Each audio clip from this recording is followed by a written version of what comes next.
அதிகமா இல்லை.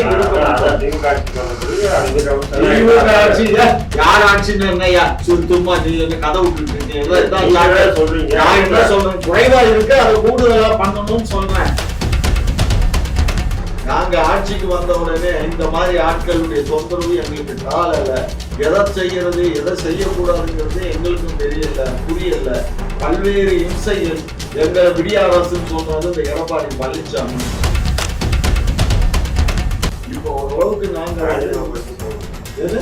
நாங்க என்ன மஸ்துக்குங்க ராஜினாமா பண்ணணும், ராஜினாமா பண்ணுங்க. என்ன நினைச்சிட்டு நாங்க ஒண்ணு பண்ண முடியாதுன்னு சொல்லல, பண்ணுவோம். என் பொறுத்திருந்து பாருங்க. தப்பு பண்ணாலும் ஒன்றிய அரசு பாஜக நம்ம ஆதரிக்க முடியாது இல்லையா? அதனால இவங்க தப்பிக்கிறதுக்கு பாஜக கொடுப்பாங்க. சின்ன குழந்தைகள் கூப்பிடுது, சின்ன குழந்தைகள் அவர் என்ன சொல்றாரு, என்னை தலைவன் என்று அழைப்பதை விட, தளபதி என்று அழைப்பதை விட, அண்ணன் என்று அழைப்பதை விட, என்னை அப்பா என்று அழைத்தால் என்னுடைய மனசுக்கு குளிர்னு சொல்லியிருக்காரு. தாயுள்ளத்தோட பேசுறாங்க. நீங்க போயிட்டு அப்பான்னு சொல்லி கூப்பிடுங்க, அவர் மனசு குளிர்தான். இம்பனதி வயசு என்ன? இம்பனதி வயசு என்னங்க? 24, 25 வயசு ஆகுது. அவனே தாத்தான்னு கூப்பிட்டு குழந்தைங்க எப்படி ஒரு போய் அப்பான்னு கூப்பிட்டோம்? என்னங்க இது? அம்மான்னு அழைக்கலாம். அது நமக்கு தெரிஞ்சவங்க தெரியாதவங்க குழந்தைய கூட அம்மா மாமான்னு சொல்லி அழைக்கும். அதே வயசு மூத்த ஒரு பெண்மணி கூட அம்மான்னு அழைக்கும். அது தமிழனுடைய பண்பாடு. ஜெயலலிதா அம்மானு கூப்பிட்டாங்க, என்னை அப்பான்னு கூப்பிடுங்கன்னு சொல்லி நீங்க ஒரு இதெல்லாம் நாங்க நொப்பா கான்செப்ட்லாம் நாங்க எடுத்துட்டோம்ல. போற இடங்கள்ல அந்த டிவியில பாருங்க, அந்த பிள்ளைங்க பூரா அப்பா அப்பா அப்பா அப்பா அப்பா அப்பா அப்பா அப்பா கை.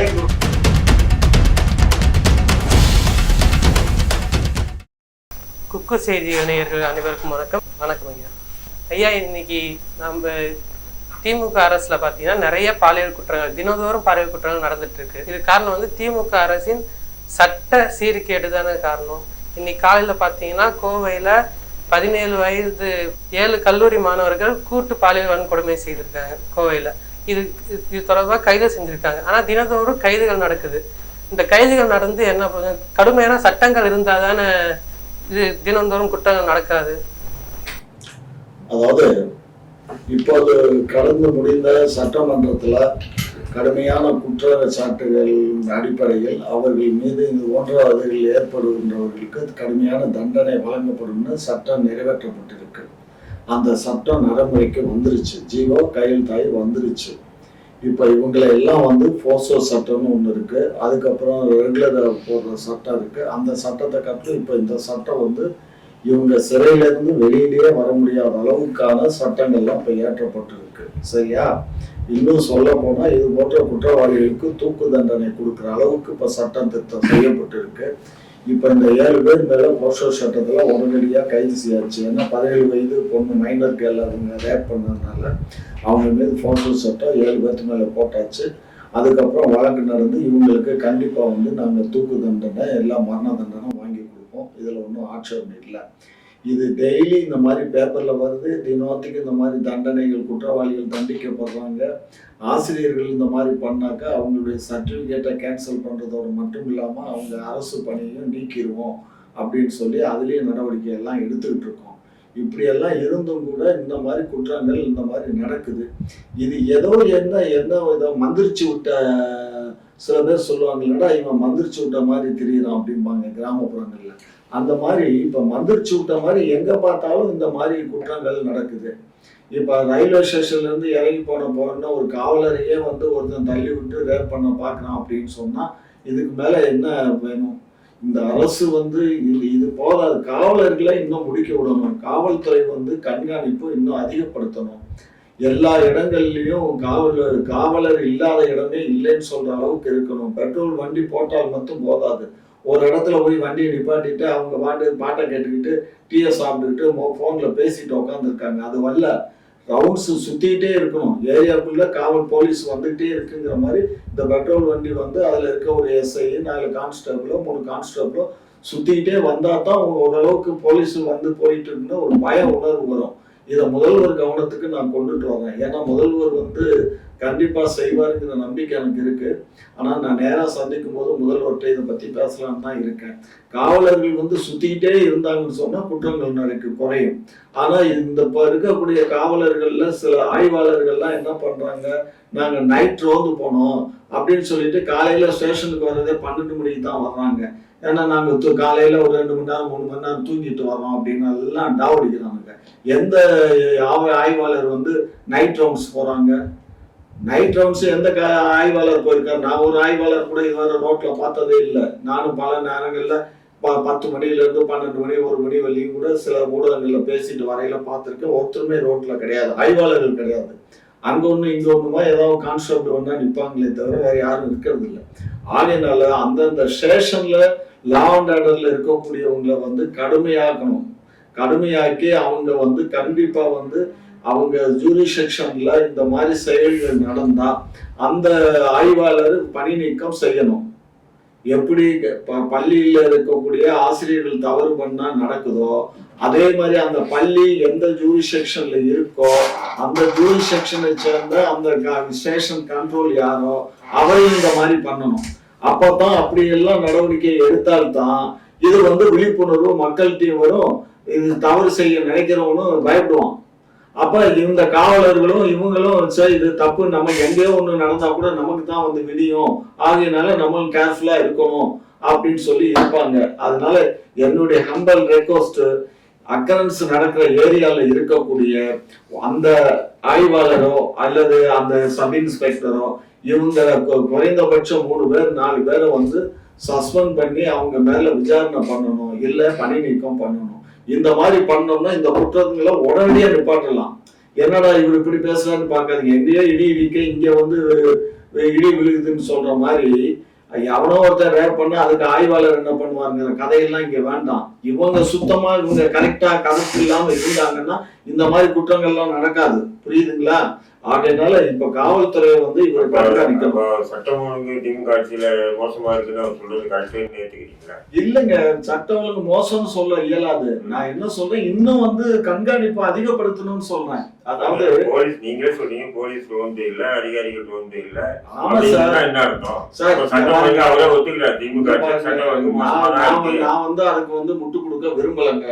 ஏன்னா நானே பாக்குறேன் சில நேரங்கள்ல இந்த பெட்ரோல் வண்டி போகுது, ஒரு சில இடங்கள்ல போய் டீ கடையில நின்றுக்கிட்டு அவங்க டீ சாப்பிடுறது, அந்த டிராபிக்ல போய் நின்றுக்கிட்டு ஏதாவது அட்டை அடிச்சுட்டு இந்த மாதிரி தான் இருக்கே தவிர இவங்க வண்டியை நிப்பாட்டவே கூடாதுங்கிறானா. ஈவினிங் கிளம்பியாச்சுன்னா வண்டி எந்த இடத்துல நிக்குதுன்னா அந்த இடத்துல ஏதாவது ஒரு அக்கரன்ஸ் நடந்தா தான் நிக்கணுமே தவிர அன்லஸ் இவங்க ஸ்லோ ஸ்பீட்ல ரவுண்ட்ஸ்லயே இருக்கணும் அவங்க ஜூரிசெக்ஷன். இப்ப ஒரு ஆய்வாளர் அப்படி வந்து ரவுண்ட்ஸ்ல எல்லாம் காவல்துறை இல்ல திமுக ஆட்சி வந்து அதிகமா இல்ல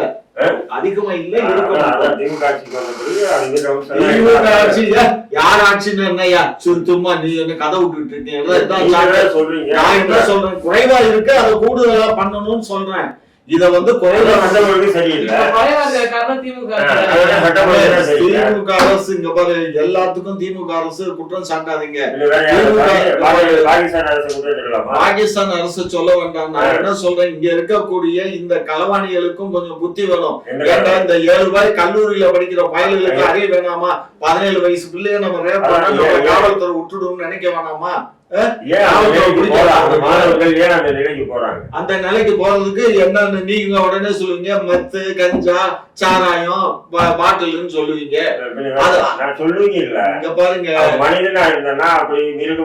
இங்க பாருங்க, அதுவும் ஒழிக்க வேண்டியது யாரு? காவல்துறை தான். ஒழிப்பாங்க கடையை வந்து திறந்தாக்க கடையில இருக்க சரக்கு குடிச்சு எவனும் அந்த மாதிரி ஆக மாட்டான். அதுல அவ்வளவு போதை இருக்காது, அதுல போதை இருக்காது, அதுல லிமிட்டட் போதை தான் இருக்கும். அதனால தன்னை மறந்து ஒருத்தன் ஒரு காரியத்தை ஈடுபடுறான்னா அந்த போதை இருக்காது. ஒண்ணு கள்ளச்சாராயம் குடிக்கணும், இல்லைன்னா கஞ்சா குடிக்கணும். இது 2 உபயோகப்படுத்தினா தான் இந்த மாதிரி வரும். போதை தடுப்பு சிறப்பு காவலர் என்ன பண்ணிட்டு இருக்காங்க அவங்க? அதுதான் எனக்கே சந்தேகமா இருக்கு கண்ணு. இதுக்கு ஒரு ஐஜி இருக்காரு, ஒரு டிஐஜி, எஸ்பி, ஒரு பெரிய செயின் போல இருக்காங்க இந்த மது ஒழிப்பு இலாக்கா. இந்த மது ஒழிப்பு இலாக்காவை ஒழிக்கணும். மது ஒழிப்பு இலாக்காவே வேண்டாம். அவன் தான் போயிருக்கான் அங்க அங்க மாமூல வாங்கிக்கிட்டு கண்டு காணாம விட்டுறான். அது அந்த ஸ்டேஷன்ல இருக்கணும், உன் லிமிட்ல எவனாவது சாராயம் வித்தா உன் வேலை போயிடும்னு நம்ம சொல்லிட்டோம்னா முடிஞ்சு போச்சு. திமுக சொல்லணும். அதாவது கண்ணு என்னன்னு கேட்டீங்கன்னா, நாங்க ஆட்சிக்கு வந்த உடனே இந்த மாதிரி ஆட்களுடைய தொந்தரவு எங்களுக்கு தாளல. எதை செய்யறது எதை செய்யக்கூடாதுங்கிறது எங்களுக்கும் தெரியல, புரியல. பல்வேறு இம்சைகள். எங்க விடிய அரசுன்னு சொல்றாரு இந்த எடப்பாடி பழனிசாமி. என்ன பண்ணுவார் அவர்? என்னமோ பெருசா அவர் காலத்துல என்னமோ தேனாரும் பாலாரும் ஓடினது மாதிரியும் எங்க காலத்துல எதுவும் தண்ணி ஆறுதான் போற மாதிரியும் அவர் பேசுறாரு. ஆகையினால இது எதிர்கட்சி தலைவர் ஒரு பக்கம், இது போன்ற இந்த முஸ்லிம் சகோதரர்கள் ஒரு பக்கம், இவங்க இடிக்கிற இடி மத்தாளம் அதாவது மேளத்துக்கு ஒரு பக்கம் மத்தாளத்துக்கு இரு பக்கம் பாங்க. அது மாதிரி இரு பக்கமும் எங்களை இடிச்சா நாங்க என்னதான் செய்யறது? இப்போ ஓரளவுக்கு நாங்க எது நாங்க என்ன மஸ்துக்குங்க ராஜினாமா பண்ணணும், ராஜினாமா பண்ணல என்ன நினைச்சிட்டு நாங்க ஒண்ணும் பண்ண முடியாதுன்னு சொல்லல, பண்ணுவோம். பொறுத்து இருந்து பாருங்க. இந்த 15 நாளையில எங்க அக்கரன்ஸ் நடந்துரும். ஆனா அப்படித்தான் நான் நேற்றுக்கு பேசிக்கிட்டு இருக்கேன். அதுக்கடையில மொத்தம் இந்த மாதிரி போய் பண்ணிருக்காங்க கோயம்புத்தூர்ல. என்ன பாரு, அது படிக்கிற பிள்ளைகளுக்கு அறிவு வேணாமா? எத்தனை வருஷம் சார்? 4 வருஷம் ஆயிடுச்சு சார். 4 வருஷம் ஆயிடுச்சு கண்ணு. நாங்க 4 வருஷமா இது நடக்குது. கடந்த 1.5 மாசமா தான் இந்த மாதிரி அதிகமான அக்கரன்ஸ் நடந்துகிட்டு இருக்கு. ஜனவரியில இருந்து தான், புரிஞ்சுக்கோ. தை பிறந்துச்சு இல்லையா, தையில இருந்து அதிகம், ஜனவரியில இருந்து கொஞ்சம். அது வெளியில வரலைன்னா அன்றைக்கு அந்த எல்லா ஆட்சி காலத்திலும் இருந்துச்சு. அப்ப இந்த மாதிரி ஊடகம் கிடையாது. இப்ப ஊடகங்கள் இருக்கிறதுனால அத உடனே ஒரு போட்டோ எடுக்கிறான், போடுறான், வைக்கிறான். அது வெளியில தெரிஞ்சு போகுது. சரிங்களா? முன்னையெல்லாம் ஏங்க இப்ப மொபைல் நம்ம இந்த ரூம்ல எத்தனை பேர் இருக்கோம்? 5 பேர் இருக்கோம். 5 பேருக்கு 5 டச் செல் இருக்கா?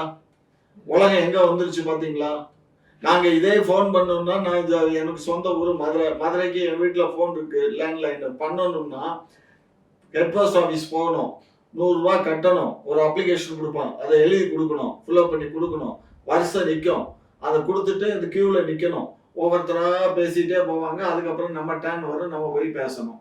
அப்படி இருந்த காலம் போய் இன்னைக்கு கையில மொபைலு, வாட்சில் மொபைலு, பேனால மொபைலு, பேனால கேமரா. இந்த காலம் இன்னைக்கு டிஜிட்டல் வேர்ல்டு ஆகி போச்சு. சரிங்களா? இந்த உலகம் மிக மிக மிக பெரிய உலக சந்தையே தமிழ்நாடு தான்.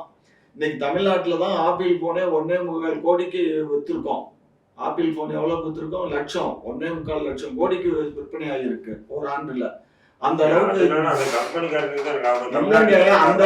அந்த அளவுக்கு இங்க இப்ப இந்த ஊடகங்களுடைய பார்வை ஜாஸ்தி ஆயிடுச்சு சார். முன்னே எல்லாம் நமக்கு 2 கண்ணு தான் சார். இப்ப இது 3வது கண்ணா நமக்கு இருக்கு சார். புரியுதா? யார வேணாலும் இன்னைக்கு எதை வேணாலும் எடுத்து செல்போனை ஒழிக்கணும்னு சொல்லல. செல்போன் வந்ததுனால சிறிய குற்றங்கள் நடந்தா கூட உடனடியா அது படம் எடுக்கிறாங்க. ஒண்ணு வேணாம் சார். இன்னைக்கு நான் விதிமீறல்னு சொல்லிட்டு எல்லோ லைட்டு எல்லா வண்டியும் போச்சுன்னு நானும் வந்தேன். உடனே எனக்கு இங்க பாக்குறேன், உடனே அடிச்சுட்டான் 1500 ரூபாய் ஃபைன் அப்படின்னு என் வண்டி போட்டோ கிட்ட எல்லாம் போட்டு அனுப்பிச்சு விட்டான். அப்ப என்ன தெரியுது, நம்ம திமுக அரசு எந்த அளவுக்கு மக்களை அதாவது கொடுமைப்படுத்தி பணத்தை புடுங்குதுன்னு தெரியுது. இது தவறு. ஏன் மஞ்சள் லைட்டு போடுறது இல்ல? போட போறோம், எல்லாம் கிரீன் முடிஞ்சு போச்சு. பேசாம வண்டியை நான் நிப்பாட்டி இருக்கணும். அடுத்தவங்க முன்னாடி போறாங்க. ஏன் சார் ரூல்ஸ் அண்ட் ரெகுலேஷன்ஸ் நம்ம கடைபிடிக்க வேண்டியது? ரூல்ஸ் அண்ட் ரெகுலேஷன் கடைபிடிக்கணும். நீங்க ரோடெல்லாம் சரியாவா இருக்கு? எல்லா ரோடும் இது 100 ரூபாய் சம்பாதிக்கிறது. நீங்க எத்தனை பேர்கிட்ட போட்டி போட வேண்டியதா இருக்கு? நீங்க இதெல்லாம் எப்படி சொல்றதுன்னா, தவறு செய்யக்கூடாதுங்கிறதுக்காக தான் ஹெல்மெட் போடலன்றதுக்காக நீ காசு 500 ரூபாய் 1000 ரூபாய் கொடுக்குறீங்க. அதுக்கு பதில் 1000 ரூபாய் வாங்கிட்டு ஹெல்மெட் அவங்ககிட்ட கொடுத்தா வேலைக்கு முடிஞ்சது இல்ல. நீங்க அது கொடுக்காம ஃபைன் மட்டுமே 1000 ரூபாய் வாங்குறீங்களா சார்? நிறைய பேருக்கு ஹெல்மெட் கொடுத்துட்டு தான் சார் இருக்காங்க. அது அந்த ஆய்வாளர் இருக்காங்களா, டிராபிக் ஆய்வாளர், அவங்க வாங்கிட்டு வச்சு மொத்தமா வச்சு எங்க குடுக்குறீங்க? கொடுக்க மாட்டேங்கிறீங்களா? காசு தானே பதிக்கிறீங்க சார். நாங்க பதிக்கிறோம்னு சொல்லாதீங்க சார். ஒன்றிய அரசுடைய உத்தரவு சார். ஆமா, ஒன்றிய அரசு தான் டிராபிக். ஐயா இவனுங்க என்ன தப்பு பண்ணாலும் ஒன்றிய அரசு தடுக்கலாம். ஒன்றிய அரசுன்னா பாஜக நம்ம ஆதரிக்க முடியாது இல்லையா? அதனால இவங்க தப்பிக்கிறதுக்கு பாஜக மேல போட்டுவாங்க. நான் என்ன சொல்றேன், இது போக்குவரத்து காவலர்கள் ஃபைன் போடுற விஷயத்துக்கும் ஒன்றிய அரசுக்கு என்ன சம்பந்தம்? இல்ல இதுக்கு இவ்வளவு ஃபைன் போடணும்னு சொல்லி ஒன்றிய அது அரசு நீங்க தான் திமுக தானே, திமுக பண்ணல, ஒன்றிய அரசு பண்ணிருக்கு.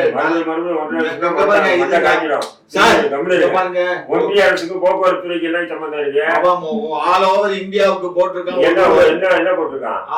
இவ்வளவு வாங்கணும், அதுக்கு இவ்வளவு வாங்கணும். ஆமா, ஆல் ஓவர் இந்தியாவுக்கு நீங்க முதல்ல அந்த ஃபைன் உங்களுக்கு அதான்ல, உங்களுக்கு ஃபைன் அனுப்பிச்சிருக்காங்கல்ல, அது யாருக்கு போய் சேர்ந்துன்னு முதல்ல அதை படிச்சு பாருங்க. அது தமிழ்நாடு அரசுக்கு தான் போகும். அதான் சொல்றேன், ஹெல்மெட் அப்படின்னா எல்லாரும் நம்பர் பிளேட் என்னுடைய இனோவா கார்ல நம்பர் பிளேட் கொஞ்சம் பெருசா இருந்துச்சுன்னு சொல்லி அதுக்கு 500 ரூபாய் ஃபைன் போட்டான். அது என்னடா அப்படின்னு சொல்லி எல்லாம் தோண்டி திரும்பி பார்க்கும்போது ஒன்றிய அரசு தான் ஒரு ஆல் ஓவர் இந்தியா ஃபுல்லா ஒரே பேட்டர்ன்ல நம்பர் பிளேட் இருக்கணும் அப்படின்னு சொல்லி அவன் தான் ரூல் கொண்டு வந்து சார், மாநில அரசு தான் சார் வாங்குது. அதனால அந்த ரூலை அடாப்ட் பண்ணணுமா இல்லையா? ஒரு ஒன்றிய அரசு சொல்றதா மாநில அரசு கேட்டுதான். போக்குவரத்து நெரிசல் இருக்கு, அந்த காவலர்களை விரைவுபடுத்தி முதல்வர் அரசு அதிகாரிகள் அமைச்சர்கள் விரைவுபடுத்தி அந்த போக்குவரத்து நெரிசலை ஒழிக்கிறதுக்கு உண்டான வேலையை பாருங்கன்னா அங்கங்க அதுவும் நான் தெரு முக்குல ரவுண்டு திரும்பும் போது திருட்டுதலமா நின்று வண்டியை பிடிச்சி லைசன்ஸ் இருக்கா இருக்கு சார், ஆர்சி புக் இருக்கா இருக்கு, எல்லாமே இருக்கு. அப்படி இருந்தாலும் ஏதாவது ஒன்று சொல்லி ஒரு ஃபைனை பிடுங்கு. அதை மீறி யாருன்னா பேசுறதுனா அந்த வீடியோ போட்டு சோசியல் மீடியா விட்டு போலீஸே எதிர்த்து பேசுறான் பாருங்க. எப்படி போலீஸே எதிர்த்து பேசுறான் பாருங்க. இதை விடக்கூடாது, தண்ணி அடிச்சுட்டு இருக்கான் போட்டு என்ன பண்றீங்க? எத்தனை பேர் ட்ரோல் பண்றீங்க? இப்போ காவல்துறையா அல்லது மக்கள்கிட்ட பணத்தை பிடுங்கக்கூடிய ஒரு கொள்ளை கூட்டம் எல்லா இடத்துலையும் நிற்கிறீங்க. நீங்க போக்குவரத்து நெரிசலை சரி பண்றதை விட அதிகமா ஃபைன் பிடுங்குற இடத்துல இருக்கீங்க.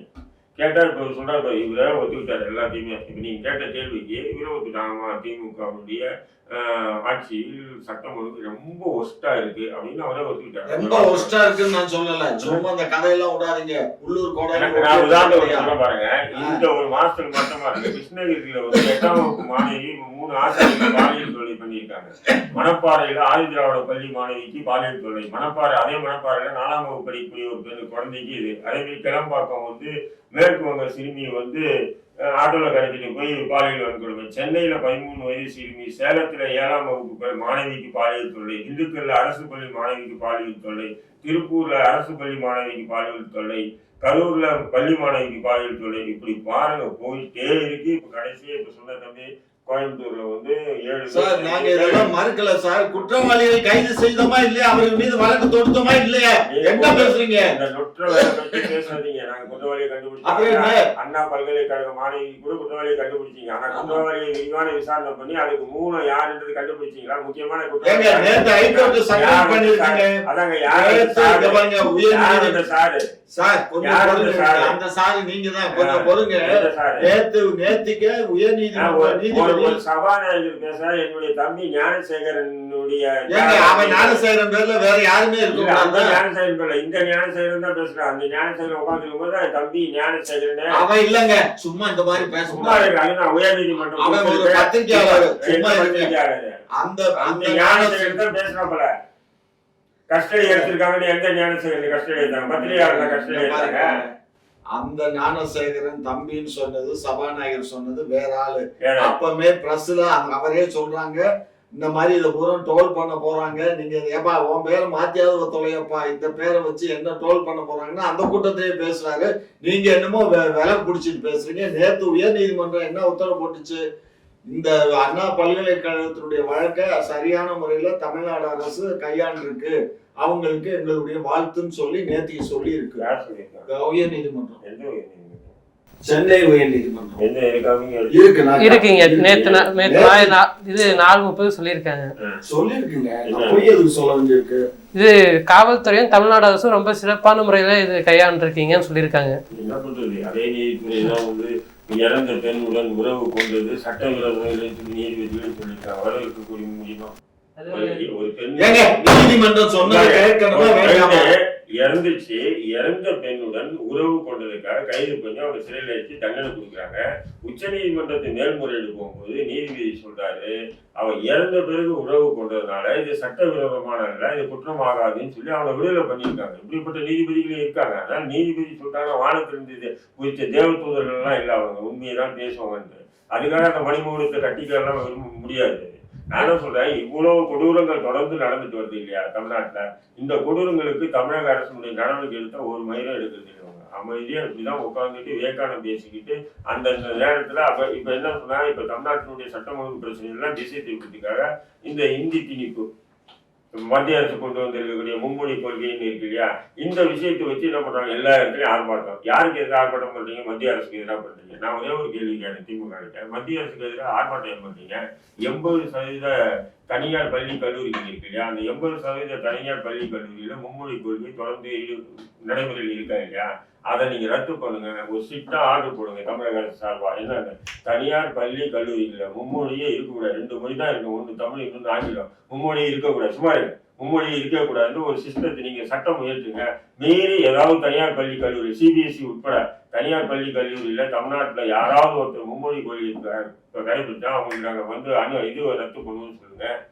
தில்லி இருக்கா உங்களுக்கு திமுகவுக்கு? அதாவது சிபிஎஸ்இ ஸ்கூல் அவங்க வந்து மும்மொழி கொள்கை வச்சிருக்காங்க. சிபிஎஸ்இ ஸ்கூல் இல்லாம மற்ற கான்வென்ட் இல்லையா, இது தனியார் பள்ளி கல்லூரி, தனியார் பள்ளிகள் கல்லூரிகள்ல இருக்குன்னா சிபிஎஸ்இ இல்லாத ஹிந்தி கிடையாதுயா, சும்மா இருங்க. விருப்ப பாடமா இருக்கு 3வது, அதாவது தமிழ் ஆங்கிலம், அதுக்கப்புறம் விருப்ப பாடம். அவங்க எதை விரும்புறாங்களோ, பிரெஞ்சு விரும்புறாங்களோ இல்ல ஜப்பானீஸ் விரும்புறாங்களோ இல்ல அமெரிக்கன் இது டோக்கல் ஏதோ எந்த இது. ஆமா ஆமா. அப்ப அதே மத்திய அரசு அப்படியே சொல்லுங்க. அப்ப அதே அரசு பள்ளியில கொண்டு வர அரசு பள்ளியில கொண்டு வர இயலாது. புவர் பீப்புளுடைய குழந்தைகள் தாங்க அரசு பள்ளியில படிக்குது. அந்த பள்ளி பிள்ளைகள் வந்து பிள்ளைகள் எல்லாம் படிக்கிறதில்ல. ஏன்னா உங்களுடைய பிள்ளைகள் எல்லாம் வந்து பெரிய பெரிய கான்வென்ட்ல படிக்கிறாங்க. உங்களுக்கு நீங்க ஒரு உடம்பு சரியில்லைனா கூட நீங்க அப்பளவுக்கு தான் போவீங்க. நேற்று கூட துரைமுருகன் அமைச்சர் அப்பளவுக்கு தானே போனாரு. ஓமந்துரை மருத்துவமனைக்கு வந்தாரு, வரலையே. அப்ப ஓமந்துரை ஷிஃப்ட் பண்ண சொல்லட்டுமா? சொல்றேன் நான். அப்போ ஏன்னா உங்களுக்கு அரசு பள்ளிகள் இந்த நாட்டுல உங்களுக்கே நம்பிக்கை இல்ல. அது வந்து அவரு இது அமலாக்கத்துறை கைது பண்ணி மத்திய அரசு கைது பண்ணதுனால என்ன பண்றாங்க, அப்ப அரசு ஓமந்துரை தான் ட்ரீட்மெண்ட் எடுக்கணும். எனக்கு அண்டர் கஸ்டடியில இருக்காரு இல்லையா, நீதிமன்ற காவலில் இருக்காரு இல்லையா, அவரு திருப்பி தனியார்ல பண்ண முடியாது இல்லையா. அதுக்கு பிறகுதான் மறுபடியும் நீதிமன்றத்துல இது ஒரு பெட்டிஷன், ஸ்பெஷல் பெட்டிஷன் போது விசாரணை பண்ணி அப்புறமா காவேரியில போய் சேர்த்தாங்களா இல்லையா அவரு கூட. அப்போ இவங்க கட்டியிருக்கிற அரசு பள்ளிகள் யாருக்கு? அப்பாவி ஏழைகள். அரசு மருத்துவமனை யாருக்கு? அப்பாவி ஏழைகளுக்கு. ஆனா இவங்களுக்கு மட்டும் வந்து தனியார் மருத்துவமனை, தனியார் பள்ளிக்கூடம். ஆனா இவங்க வாங்குற சம்பளம் அரசு சம்பளம். அரசு தானே கொடுக்குது இவங்களுக்கு சம்பளம். அமைச்சர்களுக்கு யாருமா கொடுக்குது சம்பளம்? அப்ப அரசுக்கு கார் கொடுக்குது யாருடைய? மக்களுடைய வரி பணம் தானே. அவங்க தங்கி இருக்கிற வீட்டுக்கு வந்து கரண்ட்ல இருந்து ஏசில இருந்து எல்லாமே அனுபவிக்கிறாங்க. யாருடைய அப்பா மட்டும் காசு? இவங்க அப்பா மட்டும் காசா? மக்களுடைய வரி பணம் காசு தானே. ஆனா எல்லாத்துலயுமே திமுக அரசு குறை சொல்ல முடியாது. நன்மையும் செஞ்சிருக்காங்க. என்ன நன்மை சொல்லி செஞ்சிருக்காங்க? பேருந்து விட்டுருக்காங்க. பேருந்து என்ன விட்டுருக்காங்க? இதுக்கு முன்னாடி பேருந்து தமிழ்நாட்டுல இல்லையா? மகளிருக்கு இலவசமா பேருந்து விட்டுருக்காங்க. இதுக்கு முன்னாடி மகளிருக்கு இலவசமா பேருந்து கொடுக்கல யாருமே இல்லைங்க இல்லையா? இது இப்ப இந்த ஆட்சியில தான் கொடுத்துருக்காங்க. இல்ல இதுக்கு முன்னாடி கொடுக்கலன்னு கேட்கறேன் உங்ககிட்ட. இது ஒவ்வொரு காலகட்டத்திலயும் இப்படியா கொண்டா இது வந்துட்டு போயிட்டு தான் இருக்கும். அது என்ன மதிய உணவு, அதான் சொல்றேன், மதிய உணவு திட்டமா இருக்கும் எல்லாமே சரி. ஒவ்வொரு ஆட்சி காலத்திலயும் அடிக்கடி வரும் போவோம், அதெல்லாம் சர்வசா. இதே ஜெயலலிதா ஆட்சியில கூட இப்படி நிறைய ஸ்கீம் எல்லாம் வந்துட்டு போயிட்டு இருக்கு. அந்த ஸ்கீமை சொல்லிட்டெல்லாம் ஏமாத்திட்டு இருக்காங்க. நீங்க தமிழ்நாட்டுல வந்து இந்த சட்டம் ஒழுங்கு பாதுகாக்கிறதுக்கும் இங்க இருக்கக்கூடிய மக்கள் வந்து நலனோட வாழ்றதுக்கும் உண்டான நடவடிக்கைகள் என்ன எடுத்தீங்க? நீங்க உங்க குடும்பம் நல்லா இருக்கீங்க, அவ்வளவுதான். இனி கூட சொல்றீங்க அப்பா என்று இந்த அழைத்தாலே எனக்கு சந்தோஷமா இருக்கு. எப்படி நீங்க எப்படி அப்பான்னு கூப்பிடுவீங்களா? என்ன காட்டிலும் வயதுல இளமங்க, நான் எதுக்கு அப்பான்னு கூப்பிடுவேன்? உங்களுக்கு சொல்லி இருக்காரு புத்தி இல்ல. அப்புறம் சின்ன குழந்தைகள் கூப்பிடுது, சின்ன குழந்தைகள் அவர் என்ன சொல்றாரு? என்னை தலைவன் என்று அழைப்பதை விட, தளபதி என்று அழைப்பதை விட, அண்ணன் என்று அழைப்பதை விட என்னை அப்பா என்று அழைத்தால் என்னுடைய மனசு ரொம்ப குளிருதுன்னு சொல்லியிருக்காரு. தாயுள்ளத்தோட பேசுறாரு. தாயுள்ளத்தோட பேசுறாருல்ல, நீங்க போயிட்டு அப்பான்னு சொல்லி கூப்பிடுங்க, அவர் மனசு குளிருதாங்க. அவர் மனசு குளிர்ந்த குழந்தைகள் சொல்றாருங்க. அவங்க குழந்தைங்க அப்பான்னு எப்படி கூப்பிடும்? தாத்தான்னு கூப்பிடலாம், பொருள் தாத்தான்னு கூப்பிடலாம். இன்பநிதி வயசு என்ன? இன்பநிதி வயசு என்னங்க? 24, 25 வயசு ஆகுது. அவனே தாத்தான்னு கூப்பிடும்போது குழந்தைங்க எப்படி இவரை போய் அப்பான்னு கூப்பிடும்? என்னங்க இது? அம்மான்னு அழைக்கலாம், அது வந்து நமக்கு தெரிஞ்சவங்க தெரியாதவங்க. குழந்தைய கூட அம்மா மாமான்னு சொல்லி அழைக்கிறோம். அதே வயசு மூத்த ஒரு பெண்மணியை கூட அம்மான்னு அழைப்போம். அது வந்து தமிழனுடைய பண்பாடு. ஜெயலலிதா அம்மானு கூப்பிட்டாங்க, என்னை அப்பான்னு கூப்பிடுங்கன்னு சொல்லி நீங்க ஒரு இதெல்லாம் ஒரு புனையப்பட்ட செய்தி. என்ன அந்த அம்மாவை அம்மான்னு கூப்பிடலன்னா அது மாடு கொடுத்தா அம்மா அம்மான்னு கத்துது. அதுக்காக அந்த அம்மாவை அந்த அம்மா கிட்ட இங்க பாருங்க, அந்த அம்மாவை அம்மான்னு சொல்லி அந்த அம்மா கிட்ட வாங்கி திங்கிறதுக்கும் பதவி சோகத்துக்காக காலில் விழுறது கையில விழுறது. ஏங்க அந்த பசங்களை போய் இந்த நேரத்துல குளிர்ந்த நேரத்துல அது நல்லா இருக்கும். இப்ப போய் அதான் அந்த அதிமுக பசங்கள ஆமா ஊர்ந்து போய் அப்பான்னு என்று இவரை அழைப்பாரா? யார முதல்வர கனிமொழி அப்பான்னு அழைப்பாங்களா? சொல்லு, கேளு. ஏன்னா அப்பான்னு அழைச்சதே மனசு குழுவதையும் முதல்வர் சொல்லி அதுக்காக நாங்க எல்லாம் கூப்பிடணும்னு அவர் ஒன்னும் சொல்லல. எங்க கட்சிக்காரங்க எல்லாம் என்ன அப்பான்னு கூப்பிடணும்னு சொல்லல. அப்பான்னு கூப்பிட்டா எனக்கு சந்தோஷமா இருக்கு. எனக்கு தளபதினு சொல்றதை காட்டிலும் அண்ணான்னு சொல்றதை காட்டிலும் அப்பான்னு சொன்னா எனக்கு சந்தோஷமா இருக்கு, ஏற்புடையதா இருக்குன்னு சொல்றாரு. இதுல என்ன குற்றம் கண்டீங்க? நான் கூப்பிட வேண்டியது இல்லை. எனக்கு அவரை நான் என்ன பண்ணுவேன், ஐயான்னு கூப்பிடுவேன். ஏன்னா ஒரே ஈக்குவல், எனக்கு காட்டிலும் வயது கம்மி தான் இருக்கு. அவரை நான் போய் எப்படி சொன்னோம், வணக்கம் ஐயாம்பேன், அவ்வளவுதான். அது கூட வணக்கம் சொல்றது. நாங்க நொப்பா கான்செப்ட்லாம் நாங்க எடுத்துட்டோம்ல. போற இடங்கள்ல அந்த டிவியில பாருங்க, அந்த பிள்ளைய பூரா அப்பா அப்பா அப்பா அப்பா அப்பா அப்பா அப்பா அப்பா கை குலுக்கிறதுக்கு கூப்பிடுது, அப்பா அப்பா அப்பான்னு கூப்பிடுதுங்க. அதை வச்சு அவர் சொல்றாரு. வேற என்ன கான்செப்ட் சார்? எங்களுக்கு எந்த கான்செப்ட் வேணாம் சார். எங்க கட்சி வெற்றி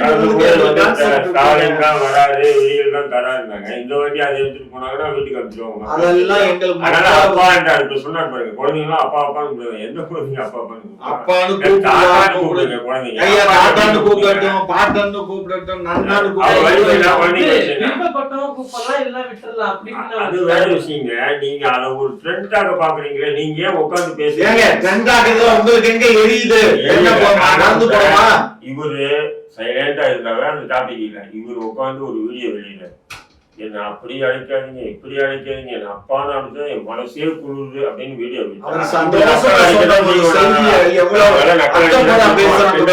பேசுவோம் நாங்க. நீங்க அப்படி பேசுனீங்க. நீங்க ஒரு முதல்வர் இருந்துட்டு ஏங்க ஓல்டிங்க முதல்வர் இருந்து இருட்டுக்கடை அல்வாவில் போய் உட்காந்து இருட்டுக்கடை அல்வாவில் திங்கிறாருங்க. அல்வா சாப்பிடுறது இல்ல, வேற எதுனா கூட சாப்பிடுங்க, அது தப்பு இல்ல. அது இருட்டுக்கடை அல்வா வாங்கி சாப்பிடுங்க. அது நீங்க போய் கடையில் நீங்க வாங்கி சாப்பிட்டீங்களா? இப்ப நீங்களாம் நானும் போறோம் வாகனத்துல நிப்பாட்டி போய் வாங்கி சாப்பிடுவோம் இருட்டுக்கடை அல்வா, புரியுதுங்களா? அங்க நிறைய இருட்டுக்கடை இருக்கு, எது ஒரிஜினல் தெரியாது, அது வேற விஷயம். அங்க வாங்கி சாப்பிடுவோம். ஒரு முதல்வர் போனாருன்னா குறைஞ்சது 10 மணி நேரத்துக்கு முன்னாடி இன்டெலிஜென்ஸ் உளவுத்துறை அத்தனையும் போய் அங்க ஆய்வு பண்ணி யாராவது இருக்காங்களா, ஏதாவது ஆபத்து வந்துருமா, இப்படியெல்லாம் பண்ணணுமா இல்லையா? எல்லாம் ஆய்வு பண்ணி 10 மணி நேரம் குறைஞ்சது ஒரு 100-150 காவல்துறையினுடைய மேன் பவரை வேஸ்ட் பண்றாரு முதல்வர் ஒரு 100 கிராம் அல்வாவுக்காக. ஏன்னா ஒரு அனுப்பி போய் அல்வா வாங்கி வந்து கொடுத்தா சாப்பிட்டு வரீங்க. யார் வேணாம், அவங்க அல்வா சாப்பிட்டு தப்பு இல்லை. ஆனா நீங்க போனீங்க பாத்தீங்களா, அப்போ அங்க 10க்கு மேற்பட்ட போற வழியில அந்த கடையை பார்த்தோன்னே நிப்பாட்டுன்னு சொல்லி இறங்கி அல்வா வாங்கிட்டாங்க. நீ என்ன இதுக்குன்னு பிக்ஸ் பண்ணியா போனாரு? அதுக்குன்னு பிக்ஸ் பண்ணி போலங்க. அவரு ஃபங்க்ஷன் முடிச்சு இதுல செய்தி தான் வந்துருது. முதல்ல ஒரு விஷயத்த நல்லா உள்வாங்கிங்க. இப்படி அரை மணிட்டா திமுக ஆதரவா இருக்காதீங்க. ஒரு முதல்வர் இருக்காரு இல்லையா, முதல்வரோட புரோட்டோகால் இருக்கு இல்லையா, அவருக்கு ரிசர்ச் பிரிவு பாதுகாப்பு கொடுத்துருக்காங்க. கண்ட இடத்துல வண்டி நிப்பாட்டின்னு இறங்குறதுக்கு அவர் நினைச்சவங்க முடியாது. இதெல்லாம் சட்ட மீறி அவர் ரிசர்ச் பிரிவு தெரியுங்களா? கமாண்டர் 24 கமாண்டர்கள் இருக்காங்க அவருக்கு. ஏதோ போனா காரு நிப்பாட்டின்னு சொன்னா அல்வா வாங்கிட்டு வந்துட்டாங்க. எப்படி கதை விடுறாங்க பாருங்க. அப்ப இந்த கல்வா விஷயத்துக்காக ஏற்கனவே திட்டமிட்டு இன்டெலிஜென்ஸ் ஐஜி போறாருங்க, உளவுத்துறை ஐஜி போறாருங்க. அப்ப எல்லாமே இன்டெலிஜென்ஸ் எல்லாம் போய் ஆய்வு பண்ணி அங்க யாரும் எந்த சாதாரணமான கல்லூரி நிகழ்ச்சிக்கு பெண்கள் தொப்டா போட்டு போனாங்க, கருப்பு துப்டா, அதெல்லாம் பிடிங்கி வச்சாங்க. ஏன்னா கருப்பு கொடி காட்ட போறாங்க சொல்லி பிடிங்கி வச்சுட்டாங்க. ஒரு முதல்வர் எப்படி போய் ரோட்ல நிப்பாட்டி ஒரு அல்வா வாங்கி சாப்பிட முடியும்? ஏன்னா அங்க யாரும் கருப்பு கொடி காட்டா, அங்க யாரும் முதல்வர் ஒழிகன்னு கோஷம் போட்டா, அங்க யாரும் முதல்வர் நாசமா போட்டோன்னு சாப்பிட விட்டுட்டா பிரச்சனை ஒரு மாதிரி திமுக